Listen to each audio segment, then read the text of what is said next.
ಹಳೆಯ ಮಾವ ತೆಗಿಯೋ ಹೊತ್ನ್ಯಾಗ ಆತ ಅವ್ರ ಮಾವ ಕಡ್ದು ಅದನ್ನು ಕಡ್ದು ಬುನಾದಿ ಕಡಿಯೋ ಹೊತ್ನ್ಯಾಗ ಸಿಕ್ಕೈತಿ ಅವು ಹೋಗಿ ತೆಗೆದು ನೋಡಿ ತೋರ್ಸ್ಯಾನ ಅದನ್ನು.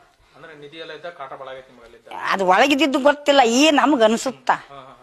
ಅಂದ್ರೆ ನನ್ನ ಮಗಳಿಗೆ ಅಣ್ಣನೂ ಹೋದ, ನನ್ನ ಮಗಳ ಪರಿಸ್ಥಿತಿ ದುಡಿಯೋದು ಇರ್ಲಿಕ್ರು ಆಕೆ ಹೂ ಕಟ್ಟಿ ಜೀವನ ಮಾಡ್ಬೇಕು, ಹಂಗೆ ಬಂದೈತಿ ನಮಗೆ.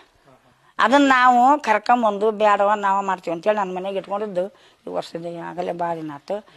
ಇಟ್ಕೊಂಡಿದ್ದು ನನ್ನ ಮಕ್ಕಳು ಗಂಡು ಮಕ್ಕಳು ಇರಲಿ ಅವ್ರಿಗೆ ಆಕೆ ಮಾಡಿಕೊಡೋಣ ಅಂತೇಳಿ ನಮ್ಮ ಹಾಲ್ ಮೇಲೆ ಸಾಲ ತಕೊಂಡು ಆಕೆ ಮಾಡಾಕಿರ್ತೀವಿ. ಮನೆ ಕಟ್ಸೋಬೇಕು, ಮನೆ ಇಲ್ದ ಆಕೆ ನಾಳೆ ನಾವು ಅದನ್ನ ಉಪಕಾರ ಕೇಳೋದು. ಮನೆ ಬೇಕು ಆಕೆಗೆ, ಮನೆ ಇಲ್ರಿ ಎಲ್ಲೆಲ್ಲಿ ಇಲ್ಲ. ಮನೆ ಇಲ್ದಾನ ಇಲ್ಲ. ಈಗ ನಾ ಬಿಟ್ಟನೆ ಅಂದ್ರೆ ಆಕೆ ಅಲ್ಲಿ ಹೊರಗೆ ಇರೋನ್ ಗುಡಿಗೆ ಹೋಗ್ಬೇಕು. ಮನೆ ಮುಂದೆ ಬಾಗ್ಲೈತಿ, ಅಲ್ಲಿ ಇರೋನ್ ಗುಡಿಗೆ ಹೋಗ್ಬೇಕು ಆಕಿ. ಹಂಗೈತಿ ನಮ್ಮ ಪರಿಸ್ಥಿತಿ. ನಾ ಇಟ್ಕೊಂಡಿದ್ದು ಯಾವುದೂ ಇಲ್ರಿ, ಯಾರ್ಯಾರು ಇಲ್ಲ. ಎಡರಾತ್ನಾಗ ಹೋದ್ರೂ ಯಾರ್ಯಾರು ಇಲ್ಲ. ಒಮ್ಮೆ ಕೆರೆಗೆ ಹೋಗಿ ಮೂನಿಗೆ ಬರುವಂತಷ್ಟೇನೂ ಬಂದೈತಿ.